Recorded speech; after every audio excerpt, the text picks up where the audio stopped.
Hey everyone, welcome back to A Better Computer. My name is Matt, and today I'm going to do a review of the iPhone 12 Pro after a few months. Now, when you're reviewing a smartphone, there's a couple ways to do it. You can compare it to other similar phones in its categories. So you can compare like the iPhone 12 Pro to the like the Pixel 5, the Samsung Galaxy S20, those sorts of devices. Or you can compare it to last year's model. You can compare it to the iPhone 11 Pro. Or you can compare it to the phones that most people are going to be upgrading from. So in this case, it would probably be like the iPhone 10, iPhone 8, 7, those sorts of phones.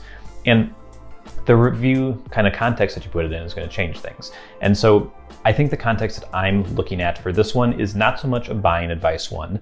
I think that if you're coming from an iPhone 10 or older, then this is going to feel like a massive upgrade, especially if you are coming from an iPhone with a home button like the iPhone 8, 7, 6S. Like if you're coming from those generations, this is going to feel like a whole new device. But that's not the review I'm doing. I want to compare it to last year's phone, and I'm doing that because I didn't make a video for this channel. I was going to, but I ran out of time.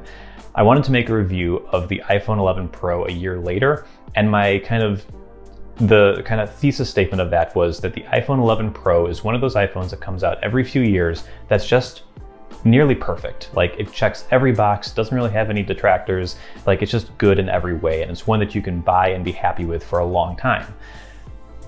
I wanted to know, is Apple improving on that in the iPhone 12 Pro? And so let's take a look at a few things that have stood out to me over the past few months. So the biggest thing that stood out to me since buying this phone is the design. The design is similar, like you look at it from the front and it looks very much the same. Let me get the screen on. There you go. It looks very much the same as before. But the difference is along the back, along these sides of the device. Obviously the flat design is kind of the new thing. It's the new hotness. It's the new excitement. And I think that while it looks cool in pictures, this is a downgrade, in my opinion, from a usability perspective, from kind of a just look on your desk perspective. I have the iPhone 11 Pro still in the house. My wife is actually using it. And when I pick up that phone, it feels better in the hand to me. When I just look at it on like a table side by side with this phone, I think it looks better. I think the iPhone 12 Pro looks a little incomplete. I don't really know what it is exactly. Like I love the flat sides on the iPad Pro. I think it works great there. I love the flat sides on the iPhone 5S and SE, like the original SE.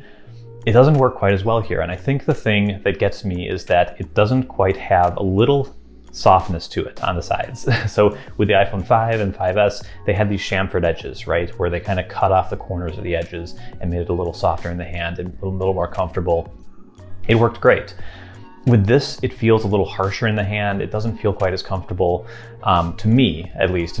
Your mileage may vary, but to me, it feels more uncomfortable in the hand. And I'm actually choosing to use this, one of Apple's new cases, all the time now. Even though I'm at home and like I don't have like concrete floors or anything, like if I drop my phone, it's probably going to be fine. But I'm still using a case all the time because it's just more comfortable to use. Like I really, like especially like my finger down here doesn't feel good, like with the sharp edge.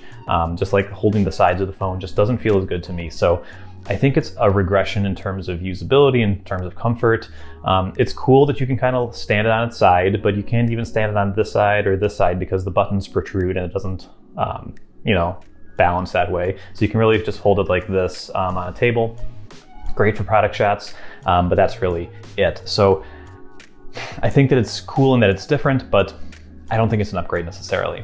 What I do think is an upgrade is this color. The specific blue looks gorgeous. It's a wonderful new color. I typically go with gold or black, but this year I went with the new special color and I am super happy with it. I think this looks great.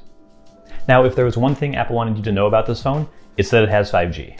The iPhone 12 Pro has 5G, it has millimeter wave, it has all the variants of 5G. And I can only tell you from my personal experience, I have T-Mobile in the Chicago suburbs, and the internet here for LTE has been pretty bad. Like, I feel like my experience with LTE is different from a lot of people's experience with LTE. My performance is normally around 1-2 megabits per second. In a lot of areas, I have no internet service at all. It's not great. Maybe I should switch carriers, but it's easy enough and it's not that big of a problem for me. I just kind of learned to live with it, but it's not great. 5G is pretty darn good actually. So where I used to have issues with downloading videos at all, like streaming YouTube on LTE for me was basically a non-starter. Streaming music was usually fine, but wasn't always. It would sometimes delay 10, 20 seconds before starting the song. I had issues. But with 5G in all the same spots, I did some tests. I'll show some graphs hopefully on screen here, but I did some tests, and for me, it's much faster. Like, it's an order of magnitude better in terms of performance. Now, I'm not getting the 1, 2, 3, 4 gigabits per second or anything that they're advertising that they had Verizon on stage showing off, but I'm getting like 50, 60, over 100 a couple times, over 300 I think was my best speed test so far. I guess ultimately my takeaway is that it took mobile internet from something that kind of sucked for me, and in my area, again, where I live on my carrier, turned it into something that I can totally rely on. I can play video back. I can do like all these things without thinking about it, where I used to kind of have to remind myself, okay, make sure you download stuff before you leave the house if you're gonna need it, because it may be a hassle to get it later. MagSafe is another big addition this year. It's basically some magnets that are kind of in the middle of the phone, and you kind of saw it here on the phone case. Not sure you'll be able to see it. There you go. There is kind of this magnet stuff that lets things just snap into place. Now this is a case, so it's basically the same. You kind of see this animation it does, which is pretty nice, over-engineered, but great. The big thing that I use this for is charging the phone at night. So I got the MagSafe charging puck. It's nice. It's kind of nice not to kind of worry about like placing your phone on the charging pad and then like having to double check to make sure the screen comes on and that is getting in charge and everything. It's nice that it just kind of magnetizes into place. Obviously, this is something Apple's going to do a lot more with in the future. I expect they're going to be doing things more than just charging with this. They have accessories already that plug into it. They're going to have more. I would suspect this is going to be the data connection. This is going to be the only connection that we have with the iPhone in a couple years. That's my guess, but it's a good start. I think it's unnecessary. Like, this isn't a reason to buy the phone on its own, but I think it is a pretty cool feature, and I enjoy using it. Next, let's talk about the cameras in the iPhone 12 Pro. It's the same 3-camera system as last year. So there's a telephoto, a wide, and an ultra-wide lens, and they're largely the same. The telephoto, I think, lets in a little more light, so does the wide, but in general, my photo experience has been basically the same. The biggest addition is with iOS 14.3 that's just coming out that adds ProRAW support. And so that lets you do RAW capture right in Apple's camera app. And it's fantastic. I did a whole other video where I talked about how this works with night mode and how you still get a RAW image. It's a little different from how Halide does it, but it's a really good feature there. I really love having RAW here. It's really great to have the choice between using an app like Halide and using the stock camera app. They both kind of do different things. I really should go into this more deeply, but it's a really cool feature. What made a big difference this year is HDR video. So this is a new way to capture video. It's on by default for the iPhone 12 Pro. I think the iPhone 12 as well, but it is a way to capture more light information. And basically the difference it made for me is that it made videos look stupid lifelike. So just, it's not, you don't have to take anything exciting. You don't have to like stare at the sun to like get quality stuff here. There's just more range in the color space. It looks like you're looking into a portal when you're watching these videos. Like, it's so incredible, especially when you go 60 frames per second, which is only available on the iPhone 12 Pro and 12 Pro Max. It looks unbelievably real. And if you can watch on another HDR screen, it looks great there. If you don't have an HDR screen to play it on, maybe your computer doesn't have it, maybe your TV doesn't have it, that's fine. It converts it. iOS smartly converts the file before it sends it over, which is great. I know other reviewers early on had issues where they would like move the video over to their computer and it didn't work great, didn't work well at all, looked terrible.